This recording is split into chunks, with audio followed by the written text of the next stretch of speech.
थोड़ा इसे डिसएग्री करूंगा थोड़ा आई थिंक মেহেদী এবং লিটনের ব্যাপারে স্লিপ রেখেছি আমরা, ক্যাচাররাও ছিল, পয়েন্টের ফিল্ডারকে আমরা ক্যাচিং পজিশনে রেখেছিলাম।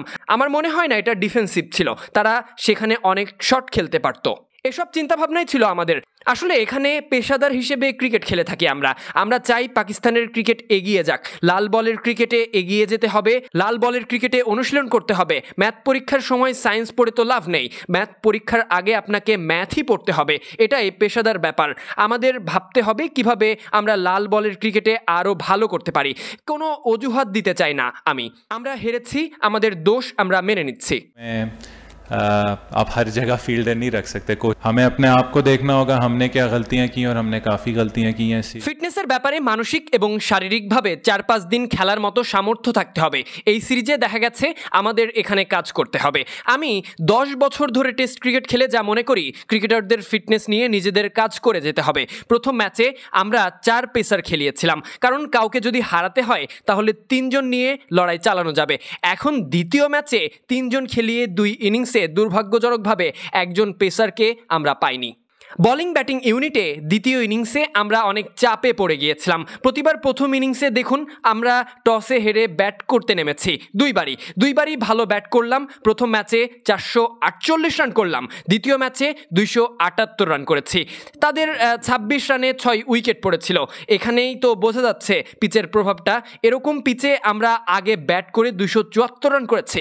ইতিবাচক দিক হচ্ছে আমাদের বলিং, ব্যাটিংয়ের শুরুটা খুব ভালো হচ্ছে, কিন্তু 4-5 দিন ধরে খেলে যাওয়ার মতো মানসিকতা বা ফিটনেস আমাদের হয়তো ছিল না। এখানেই পাকিস্তান ক্রিকেটকে কাজ করতে হবে বলে আমার মনে হয়। দ্বিতীয় ক্ষেত্রে যেহেতু দায়িত্ব নিয়েছি, এখানে দলকে সঠিক দিক নির্দেশনা দিয়েই আমাকে নিয়ে যেতে হয়। হেরে গেলেও আমি দলের হয়ে লড়ে যেতে চাই। আমার সময় শেষ হওয়ার আগ পর্যন্ত আমি লড়াই চালিয়ে যেতে চাই। ज़्यादा कोलैप्स होता है, अगर आप इसको ज़रा ऑब्जेक्टिवली देखना चाहिए। और ম্যাচটা 26 রানে 6 উইকেট থেকে এখানে চলে এসেছে। প্রথম ম্যাচে 242 লিড থাকতে আমরা 5 উইকেট তুলে ফেলেছিলাম, এরপর তারা জিতেছিল। এখানে অবশ্যই প্রতিপক্ষকে কৃতিত্ব দিতেই হবে। আমাদের নিজেদের ভুল নিজেদের সামনেই আছে, এগুলো আমাদের মেনে নিতে হবে। বাংলাদেশ দলের দিকে তাকালে দেখবেন অন্তত 3 জন প্লেয়ার প্রায় 80টি করে টেস্ট ম্যাচ খেলেছে। আমাদের নিজেদের ভুল শুধরানোর ব্যাপারে নিজেদের দায়িত্বশীল হতে হবে। You have to build stocks when it comes to fast ball. আসলে পেস বোলারদের ক্ষেত্রে 3 পেসার খেলিয়ে প্রথম ইনিংসে আমরা মোহাম্মদ আলীকে হারালাম, খুররামকে দ্বিতীয় ইনিংসে হারালাম। যদি সিরিজের আগে এত কিছু বুঝতে পারতাম, হয়তো শাহিন আর নাসিমকে 2 ম্যাচ মিলিয়ে খেলাতে পারতাম, একজনকে একটাই আরেকজনকে পরেরটাই। কারণ এখানে আপনাকে ফেয়ার থাকতে হবে। শাহিন অনেক ম্যাচ খেলেছে, সে 3 ফরম্যাটেই খেলে থাকে। নাসিম শেষ টেস্ট খেলেছিল করাচিতে নিউজিল্যান্ডের বিপক্ষে। ফলে সবার স্বাস্থ্যের ব্যাপারে খেয়াল রাখতে হবে। সামনে আমাদের অনেক খেলা আছে, এখানে সবকিছু বিবেচনায় নিতে হয়েছে। নাসিমকে 12তম হিসাব করে রেখেছিলাম, হয়তো 4 পেসার খেলাতে পারতাম, কিন্তু এখানে মীর হামজাকে খেলিয়েছি বাহাতি হওয়ার কারণে, শাহিন না থাকায় যেটা আমরা মিস করতাম। অনেক চিন্তা ছিল এসবের পিছনে। দলের সেরা 2 পেসারকে বিশ্রাম দেওয়া কখনোই সহজ ব্যাপার নয়। সাথে সাথে অন্যদেরও তৈরি করতে হবে। হামজা খুররামদের আমাদের তৈরি করতে হবে আন্তর্জাতিক ম্যাচ খেলিয়ে, তারাও তো অনেক বেশি ম্যাচ খেলেনি। সবকিছু ভাবতে হয়েছে আমাদের।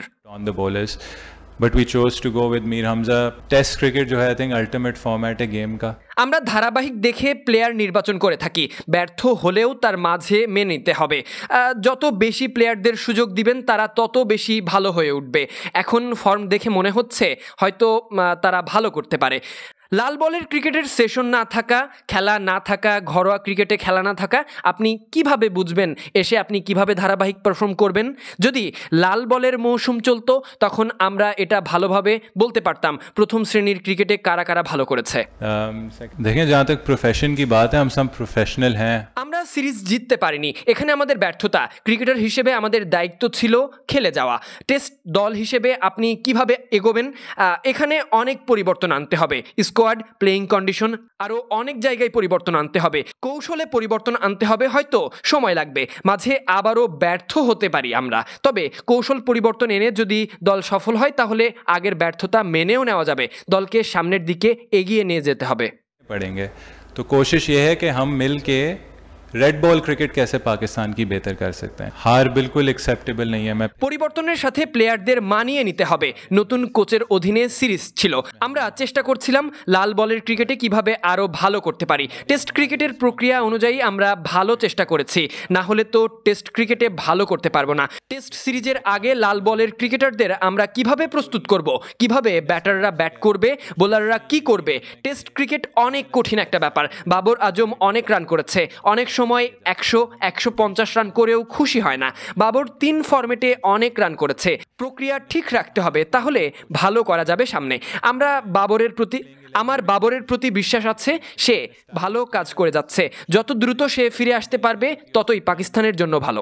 आते हैं कोशिश ये है कि ये चीज़ सही डायरेक्शन में जाए। नंबर 1 स्टेप ये है। जी हारें, मायूसी है, बट कुछ अच्छी चीज़ें भी हुई हैं सीरीज़ में, कुछ ऐसी परफॉर्मेंसेस हुई हैं एज ए टीम जो आप आगे लेके जा सकते हैं। तो कोशिश, फिर मैं कहता हूँ कि लॉस जो है बिल्कुल एक्सेप्टेबल नहीं है, बट कोशिशें ज़रूर हैं कि हम इस चीज़ को कैसे बेहतर कर सकते हैं। चेंजेस होती रही हैं, ऑब्वियसली चेंजेस मुश्किल होती हैं। ये नहीं कहूँगा कि कोई चीज़ गलत हुई है। चेंज तो एक नेचुरल चीज़ है, लाइफ में हर दिन अलग होता है। इवन टेस्ट मैच में आप देखें चेंज अलग होता है, और एज प्लेयर्स आपको चेंजेस के साथ एडजस्ट करना होता है। इस वक्त मैं ये कह सकता हूँ कि जो हम इस सीरीज़ में गए हैं, नया कोच आया है, बट ऑब्वियसली एक पर्सपेक्टिव से गए हैं कि हम किस तरीके से इस रेड बॉल टीम को बेहतर कर सकें। और मैं आपको गारंटी दे सकता हूँ कि पूरी कोशिश ही इस वक्त ये है कि किस तरीके से, देखें कभी कभार आपको बड़ी पिक्चर देखनी होती है। इस वक्त आई थिंक जो चीज़ है जिस पे हमें काम करना है कि हमने टेस्ट क्रिकेट किस तरीके से खेलनी है, जो टेस्ट क्रिकेट की रिक्वायरमेंट्स हैं। जब तक हम टेस्ट क्रिकेट की रिक्वायरमेंट्स पूरी नहीं करेंगे, हम टेस्ट क्रिकेट अच्छी नहीं खेलेंगे, और वो चीज़ रिज़ल्ट में रिफ्लेक्ट होगी जो रिफ्लेक्ट हुई है इस वक्त।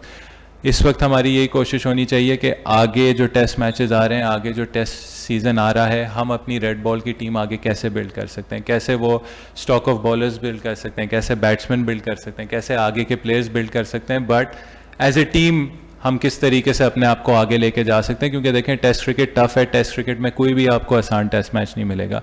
लेकिन जहाँ तक आपने बाबर आजम की बात की, किसी भी बैट्समैन के लिए आई थिंक रन्स करेंसी होती है।